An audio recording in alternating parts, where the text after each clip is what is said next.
Welcome to Talking Giants Player Profiles and Projections. I'm your host, Bobby Skinner, here with my co-host, Justin Pennick, and it's the final weeks of player profiles for the year, Justin, and we are kicking it off with Matt Breida, running back who's 5'10", 195 years old, 28 years old, backup running back for the New York Giants.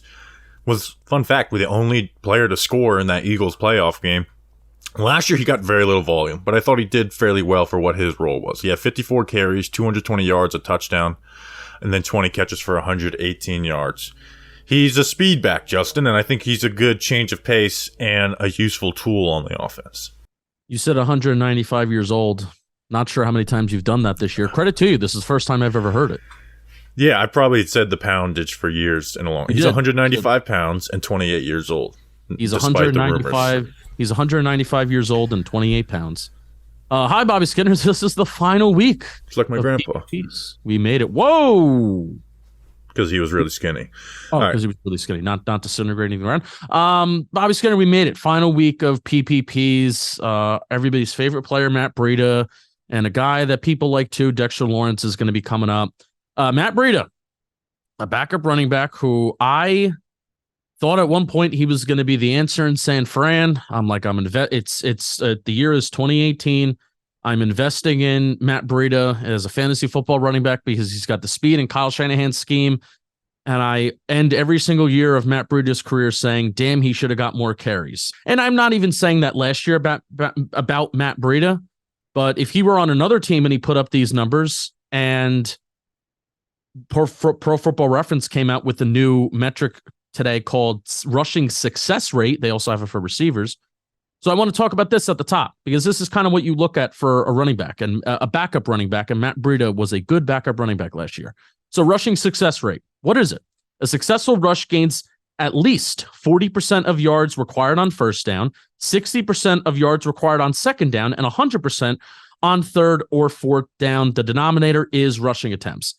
Bobby Skinner, Matt Breida's success percentage, his rushing success rate last year was 50%, which I think is pretty good. Especially for, that's what you ask for out of your backups, to, not put you behind schedule and be used in different roles, which, again, with Breida's speed, they did use him in a bunch of different ways. But just as a back, he was a signing I love when they were scraping the barrel for minimum contracts last offseason. And that was probably the one I got the most excited about because Breida's put up some good film in the NFL, and that speed, speed is a killer, especially on last year's team that didn't have very much speed. And he's someone who's been productive his whole career, right? Now last year was his lowest in yards per carry in his career at 4.1, where every other year, even on Miami, that 2020 Miami offense that was the worst rushing team in the NFL, he was their only productive back. I think he had 4.3 yards per carry. So he's always been really efficient with getting the ball in his hands. This will be the first time he's on a team for 2 years in a row since San Francisco after spending a year in Miami and Buffalo. That being said, I hope Saquon's not used as much this year, but that's not as in favor for the RB2. It's just I think less is going to be more with Saquon this year. Yeah. With Breida though, it'd be interesting to see what they do because they have all these weapons. Where he was used in a lot of different. They did a lot of 2-back sets, even some 3-back sets here and there with Gary Brightwell. They used him in the Wildcat, and the Giants actually successfully used the Wildcat, which is kind of crazy. It's kind of the Wildcat I was kind of under the notion it doesn't work anymore, throw it away. The Giants did it successfully for the most part. And then also, the play you probably remember Matt Breida for the most is something they did a lot with him, which was those third and shorts or second or fourth and shorts where they would put him in motion and they would hand it off to him, or they would hand it off to Saquon and he'd take those jet sweeps. He had 6 of those last year and 4 of them went for first downs. Yeah, and because he got so many of those on third and shorts, I'm wondering if his yards per attempt is greater if you take those plays out, where it's hey, this is a 3rd and 1, 3rd and 2. The main objective of this play is for you to just get a first down and fall forward, which Matt Breida did, and he did that successfully. So I wonder if the yards per attempt is higher, but like I did say, the rushing success rate, as long as you're getting 100% of the yards that you need on 3rd or 4th down, it counts as a successful run. And Matt Breida was a pretty efficient back for us last year. Bobby, he didn't have a 20-plus yard carry last year. No. And why you like Matt Breida on your team is because he's got speed. And I still think he is one of the fastest running backs in the NFL. There was one year, I think it was 2019, where he had like the fastest play in the NFL, I think, getting over 20 miles per hour on a run. Yeah. Yeah, I mean, he's had, like, his long last year was 18 yards. The years before, 28, 24, 83, 66, 33. I mean, when the NFL would always put out that, like, top 20 ball carrier speeds, Matt Breida would be on there, like, 3 times in there. I need him to break one with the Giants this year. I need just one because of how much I hyped this dude up and for how much I followed him since, during his San Fran days. And then even since then, waiting for him to get opportunities in Miami and Buffalo backfields that seemed like they needed running back help. I need to see Matt Breida in Giants blue break off one just to see how fast he is and if he can beat everybody to the end zone. Yeah, and he's definitely okay. I mean, he's a speed back who has that long speed to take well-blocked runs long, which the Giants didn't have a ton of well-blocked runs, which will go into the Saquon player profile tomorrow. And like you said, they did put him on the field in a lot of unique ways. He didn't get much volume. Like, again, it was as low as yards per carry. There was also one other thing I wanted to put on before we go into Dex. It was just basically, it was like the least amount that he was used in his NFL career on a per game basis. Yeah. Volume wise, he was used a little less in Buffalo, but that's because he missed 8 games. And you got Saquon Barkley. That's going to happen. Right. When it's like, we're not criticizing. That's like you said, that's what happens when you have Saquon Barkley on your team. Why don't you talk? Go ahead. Well, no, hold on. But there was also a portion of the year, Bobby, and this is later in the year when, the Giants were kind of continuing to figure themselves out offensively. I couldn't believe, like, looking back on it now, I was clamoring for this. I was slamming my fist on the table during our Vikings playoff preview pod. I said I wanted Matt Breida and Saquon Barkley out on the field together at the same time. Therefore taking maybe a tight end off the field, taking a wide receiver off the field. I wanted to see Breida and Saquon on the field at the same time because it just seemed like good things happened. And it was actually the Vikings playoff game where they used pre-snap motion at the highest rate all year. I believe it was like 30%. That was the highest that they used pre-snap motion all season during that Viking playoff game. And I think a big reason was because you had Matt Breida going in motion at the snap, and whether the ball's being faked to him, he's getting the ball, whatever. I think it added for last year's offense. It added an extra element of something they had to keep your eye on. This year, it's going to look a little different because, like you said, they have more skill position players. But I think Matt Breida is an effective backup running back. And I'm glad, cut down day is coming up. It's today when you're listening to this. I think Matt Breida is safe on this team this year, and I think he's going to be here. Yeah, definitely. Why don't you talk to us about Manscaped before we get into Sexy Dexy? Today's PPP is brought to you by Manscaped. Public service announcement, PSA, as some say. If you didn't already know, Manscaped, they now sell beard products. Leaders in below-the-waist grooming. They changed the game with their Beard Hedger Pro Kit, and now they're going a step further with their brand new Handyman, an electric face shaver for a quick and convenient way to achieve a clean-shaven look, whether you're looking to sharpen up your neckline, which, boy, do I need that, or give your face that smooth finish. The Handyman has you covered. If you're like me, clean shaving is a hassle. The Handyman is the perfect compact tool. I could take it with me on the go to achieve that clean-shaven look without all of the effort. Get 20% off and free shipping with the code GIANTS at manscaped.com. That's 20% off with free shipping at manscaped.com when you use promo code GIANTS. Hit the refresh button with Manscaped. Bobby Skinner, you'll be glad you did. You will be glad you did. Let's talk about Dexter Lawrence. You'll be glad to talk about Dexter Lawrence, who's 6'4", 342 pounds, 24-year-old, not even a defensive tackle anymore. He's a nose tackle. Signed a 4-year, $90 million contract with $60 million guaranteed, was an all-pro in his 4th season, and established himself as a premier player in the NFL after 3 years of being established as a very good player. If you don't have an elite or very good center, Justin, this guy's a total game record. Like, he will win down after down, and that is the sign of a player who will continue to be dominant. Not a guy who had one good season, but a guy who will continue to be dominant on a down-in, down-out basis for the rest of his career. Dex was so fun to watch last year. I mean, arguably, maybe besides Saquon, the beginning part of the season, just because running backs are fun and big plays are fun. And I would say Dexter Lawrence was the most fun player to watch on the Giants from a week-in, week-out basis every single game last year. Even go back to that playoff game. He had 4 QBs in a single game. It was the second most that he had in that season in a single game. Tackle for loss on the playoff stage. So he showed up in the playoffs. Dexter Lawrence, 2022 stats, but some positional rankings too. He had 7.5 sacks. That was tied for 7th. QB hits, when you include sacks, he was 3rd in the NFL among interior defensive linemen. 36 pressures, that was 2nd. Dexter Lawrence, if you take out the sacks and you only include times at which guys hit the quarterback, because Pro Football Reference does count sacks as QB hits. Dexter Lawrence did lead all interior defensive linemen in the NFL last year with 26 hits. Chris Jones was 2nd with 27.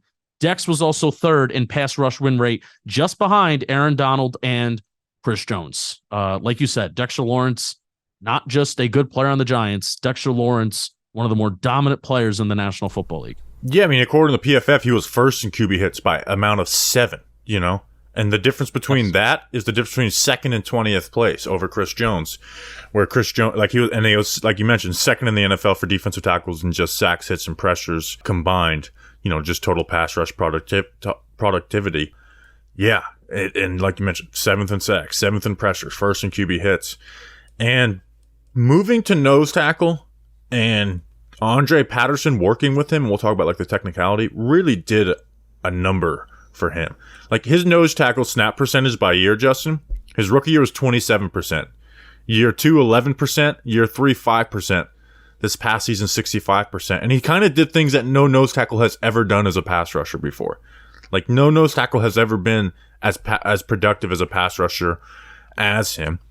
And Dre Patterson, the D-line coach, talked about it. It just allows less space for offensive linemen to set to him, get their hands on him, and you do get some lesser players at the center position as well, too.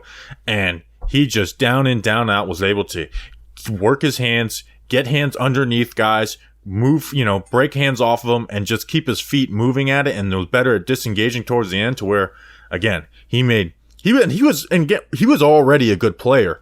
And I would challenge, if you have some free time, listen to his player profile episode last year, where we talked about Dex. And we're like, this guy's a good player. Absolutely. He's been a good player every year. But I want to challenge Dex to be a stat stuffer, great player. Because there's no reason why he's not. He has all the ability to the world. And I remember coming after the first 2 games of the season, Justin, where the stats weren't quite there.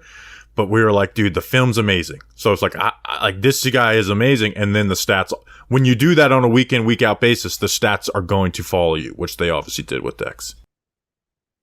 Yeah, for sure. Even through 9 games, Bobby, you compare Dexter Lawrence to, throughout his entire career so far. Dexter Lawrence, even through 9 games, November 14th, 2022, I put out this tweet. He had 5 sacks through 9 games. That was a career high. Previous was 4 in 2020. 16 QB hits. Career high was previously 11 in 2021. He already had 16 pressures at that point. He probably hit that the next week because his career high was 17 from 2021. He had 4 tackles for loss. Career high was 6 in 2020. And then he had 33 tackles on pace for 62, which would be a career high. And he did have a career high in tackles, right? Very much so. Yeah, I mean, he was 5th for defensive tackles and total tackles last year. He had 68, and his career best before that was 54. So all this career year stuff that we're talking about for Dexter Lawrence, he didn't just get it during the final weeks of week 15, 16, 17, 18. He did it literally in November through 9 games. Oh, his QB hit total last year is more than he had before the season combined. He had 21 QB hits in his first 3 seasons. He had 22 this past year, according to PFF. Yeah. Pressures, he actually had only increased by 1 last year, but the years before, 21 and 19 to 32 this past season. And then, like you mentioned, 3 sacks, 4 sacks, 3 sacks to 9. 7.5, but 9 total times he sacked the quarterback. Yeah, and it's just, Justin, we watched him. He just took over games. The Minnesota Vikings game, go watch. He just down in, down out. First the Indianapolis Colts, down in, down out. Where he is, and it's, if you get more talent around him, I think that's going to thrive even more. Where last year it was the 3rd defensive lineman was a wash, and the linebacker play was so bad that even as good as Dex was, we didn't even get to fully appreciate how good it was because some of the other surrounding pieces were so bad, and especially with Leonard Williams off the field. Yeah. Yeah, Leonard Williams staying on the field, I think, is going to even further unlock him more. And you talk about talent around him too. This is quite an interesting stat. I was stumbling on a StatHead Pro Football Reference a little bit a couple weeks ago. 13 different players had games with 5 or more QB hits in 2022. 3 Giants players had one game of 5 QB hits. Leonard Williams versus Seattle, Dexter Lawrence versus Houston, Kayvon Thibodeau versus Dallas. Only the Jets and Raiders had 2 players get 5 or more QB hits in a game. Giants were the only team to have 3. So, you just said that the talent around Dex will maybe only further unlock Dexter Lawrence when at least the kind of pass rush support in certain games that he gets is pretty good. And, obviously as Giants fans, we know that everybody else could take even more of a step up around him. It'll be interesting to see how teams play him this year after a full year of film on him. Because like you mentioned, you have Leonard Williams who's capable of that. Kayvon, Azeez hopefully is healthy, where it's when the Giants are rushing 4, it's tough to block them if those guys are healthy. I remember on the Azeez player profile where we talked about like when those 4 guys were when Azeez was on the field with these guys, which most of the year he wasn't, they had the second highest sack rate per game in the NFL. Without him, it was like the 25th best. And obviously that overlapped with some Kayvon missed games and Leonard Williams missed games too. But having those 4 on the field, which we very rarely did, could be a deadly piece for them. I want to talk about the run game. I mean, his run defense is his ability to do 2-gap guy players, which is get up, hold, and read and play the run, is elite, and it's always been elite too. That's something that it improved this past year, but it didn't improve a great amount. Like it was always elite. He was 5th for defensive tackles and total tackles, 8th for stops. He is a monster in the run game, where he's just like you can't run at him, and especially if you're a zone team. I mean, he's unblockable basically.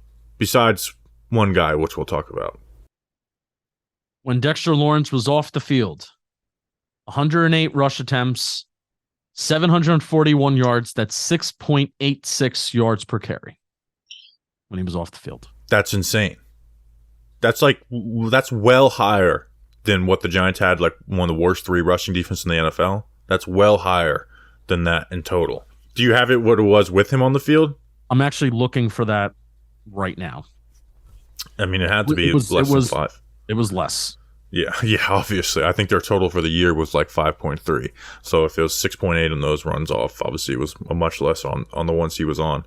Now, there's still another step to go for Dexter Lawrence, though, Justin.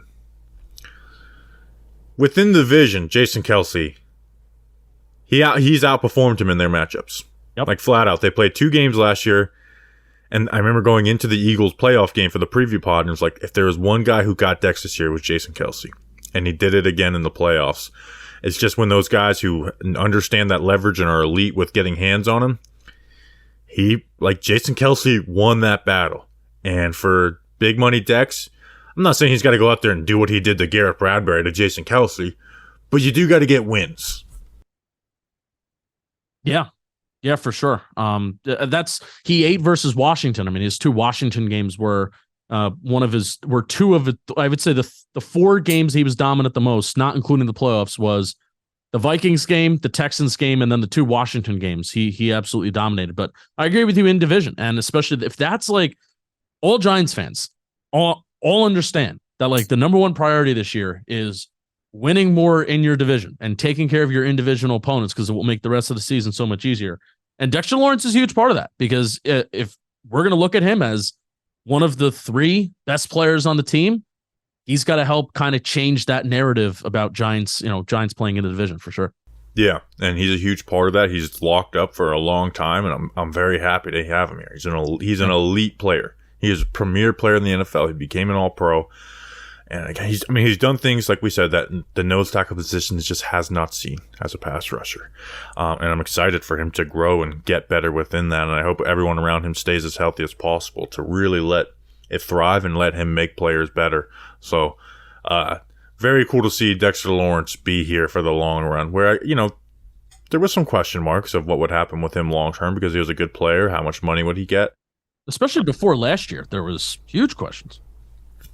Well, yeah, and I remember talking about his 5th-year option, and when you saw the defensive line contracts and they're insane, it's like, well, Dex might be paid more than he's worth. But after last year, it's like, oh no, there's no amount of money you can pay him that he's not worth. And the Giants showed him that by giving him the second highest average annual value per year for defensive tackles in the NFL, only to his draft mate Jeff Simmons, he's been consistently better than Dex outside of last season. So, anything else on Dexter Lawrence, Justin? If you want to keep stalling, I'm currently trying to calculate. No, it's going to take me too long. He had a sack on Quentin Nelson. The pressure that was in Kirk Cousins' face that made him drop it off to the tight end in the playoff game. That's because Dexter Lawrence got pressure in Kirk Cousins' face. He had to throw it away. He's winning us games. He's winning us games, and he really has. So we appreciate you guys. We'll see you tomorrow with Saquon and Nacho. We'll see you then. Until then, let's go Big Blue.